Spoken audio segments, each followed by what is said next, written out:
안녕하세요. 이정원에서 진행하는 송화의 쏙 점입니다.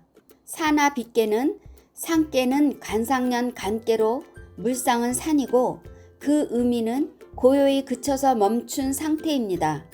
학괴는 이 허중 리께로 물상은 불이고 세상을 훤히 밝히는 뜻이 있습니다. 그래서 사나 빗개는 산을 사람살이의 터전으로 보고 화를 문명으로 볼 수 있습니다. 원시 사회에서 화의 글씨 모양처럼 화산이 터지면서 불을 사용할 줄 알게 되었습니다.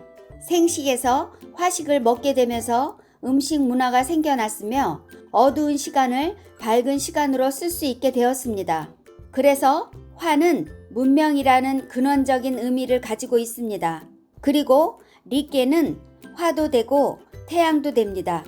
괴상처럼 양 사이에 음요가 있으니 거죽은 단단하고 안은 부드러운 물상은 여기에 포함됩니다. 또한 화는 불이라 위로 타올라 치솟는 성격도 있습니다. 그러므로 사나 빗개는 산이 불타오르는 것처럼 단풍 든 산이니 가을을 말할 수 있습니다. 가을은 봄, 여름을 지나면서 결실을 이룬 뜻이 있습니다. 그래서 사나 빗개에서는 패백을 말하는데 이것은 물질이 풍부해져야 할 수 있기 때문입니다. 패백은 지금에야 결혼할 때 예절로 말하지만 본래의 의미는 귀한 손님이나 제사 때 꾸며진 선물을 올리는 행위였습니다. 서로의 마음을 주고받는 것입니다. 그러므로 사나 빗개에서는 양의 상비와 응으로서 설명하고 있습니다. 응과 비는 음요와 양요가 서로 주고받는 것처럼 어울림을 말하고 있습니다. 응은 자석의 S극과 N극이 붙는 것처럼 음양으로 짝을 이루면 정응입니다. 하지만 자석의 SS극이나 NN극은 서로 밀어내는 것처럼 음요가 음요를, 양요가 양요를 만나면 응하지 않는다고 하는 것입니다. 비는 도울 비자로서 이웃을 말하는데 음양으로 이루어져 있으면 돕는다고 보고 그렇지 않으면 서로 이웃할 수 없으니 돕지 않는다고 보는 것입니다. 이것을 기초로 사나 빗개를 공부하시면 이해를 도울 수 있습니다. 이번 시간에는 사나 빗개, 학계에 대해서 설명해 드리겠습니다. 사나 빗개 초구효의 효사는 초구는 비기진이 사거이도 이로다. 초구는 그 발을 꾸밈이니 수레를 버리고 걷도다 라는 뜻입니다. 초구효는 양자리에 양효가 있으니 발음을 얻었습니다. 초구는 비록 백성짜리지만 당당한 군자의 기상을 가지고 있습니다. 그래서 그 위치에 합당하고 마땅한 자격을 갖추었다면 그 위치에 맞는 처신을 할 수 있습니다. 비기진이는 발꿈치를 꾸민다는 것인데 무엇이든 시작하려면 먼저 몸을 움직여야 행할 수 있습니다. 이것을 가능하게 하는 것이 발인데 발꿈치를 땅에서 떼어야 비로소 움직여 나아갈 수 있기 때문입니다. 그러므로 발꿈치를 꾸미는 것으로 표현하고 있는 것입니다. 사거이도에서 사거는 수레를 타지 않는다는 의미입니다. 백성짜리에서 아무리 군자의 기상이 있다 해도 수레를 타고 간다는 것은 맞지 않으니 걸어가는 것을 선택한 것입니다. 수레 걷자는 리께에서 나왔는데 괴상을 보면 가운데가 비어 있으니 물건이나 사람을 실을 수 있기 때문입니다. 그리고 수레 여자도 쓰이고 있는데 여자는 주로 곤삼절 곤께에서 비롯됩니다. 땅은 만물을 싣고 있으니 수레 걷자와 수레 여자는 스케일이 다른 것입니다. 초구효는 리께의 체를 이루면서 이웃 간의 상비를 하고 있는 육이효를 수레의 빈자리로 보고 수레에 올라타면 정응인 육사효와 함께 할 수 없게 되는 것을 의미합니다. 초구효는 정응인 육사효를 향해서 나아가야 바른 길입니다. 이는 쉬운 길을 택하지 않고 어려워도 바른 길로 가려는 뜻도 담고 있습니다. 이것을 상왈 사거이도는 의불숭야이라 라고 했듯이 수레를 안 타고 걸어가는 것은 정응인 육사요에 대한 의리를 지키는 것이니 의리로 탈 수 없다는 것을 의불숭야로 설명하고 있습니다. 주역점에서 사나빚게 초구효를 받으면 눈앞의 이익에 급급하지 말고 먼 장래를 살펴야 합니다. 천리길도 한 걸음 붙어이니 초심을 잃지 않고 꾸준히 노력한다면 목적을 이룰 수 있다고 통변할 수 있습니다.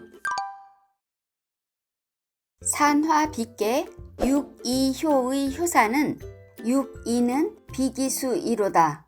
육이는 그 수염을 꾸밈이라 라는 뜻입니다. 육이는 가운데 위치하고 음자리에 음효가 있으니 득중하고 특정한 상입니다.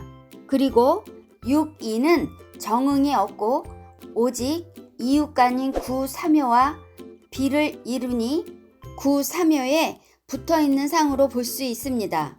괴상을 보면 상계인 간계는 그쳐 있으나 하계에는 릿계가 있으니 릿계의 체를 이루는 육이효가 구삼효를 따라 산 위로 오르려는 상을 의미합니다. 비기수에서 수염 수자는 머리 혈에 꾸밀 삼자로 구성되어 있는데 턱에 붙어있는 수염을 뜻합니다. 이것은 사나빚게가 짝을 이룬 환의 서학계가 아래턱을 움직여서 씹는 것처럼 수염도 턱이 움직여야 따라 움직일 수 있으니 육이효에서는 얼굴 모습 중 수염을 가지고 말하고 있습니다. 이는 상구효에서 구삼효는 산례이계의 모양을 하고 있으니 구삼효가 턱으로 육이효는 턱에 붙어있는 수염으로도 말할 수 있습니다. 그래서 턱과 수염이 어울려 얼굴이 돋보일 수 있도록 아름답게 꾸민 것을 의미합니다. 이것을 상왈 비기수는 여상흥야이라 하였으니 육이는 구삼효에 의해서 움직일 수 있는 수염과 같으니 위와 더불어 일어난다는 여상흥야로 설명하고 있습니다. 주역점으로 사나빚게 육이효를 받으면 멋진 리더를 만난 참모처럼 함께 일을 도와 하는 것이 유리합니다. 윗사람의 도움으로 많은 이익을 얻을 수 있다고 통변할 수 있습니다. 산화빚게 구삼효의 효사는 구삼은 비어이 유여하니 영정하면 길하리라. 구삼은 빛나고 윤택하니 오래도록 바르게 하면 길하리라 라는 뜻입니다.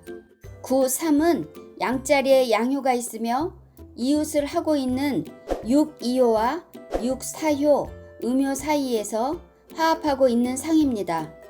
그리고 감중년 감계의 체를 이루고 있으니 험한 상태에 있는 것으로도 볼 수 있습니다. 비연은 구삼이 육이나 육사효 같은 음효를 꾸미는 것입니다. 유여하니에서 젖을 유자는 물수에 비우, 이을 이자로 구성되어 있습니다. 비가 내리면 땅이 젖어서 윤택해지듯이 이 유자는 감중년 감계에서 연유하고 있습니다. 그러므로 육이효를 윤택해지게 하는 것입니다.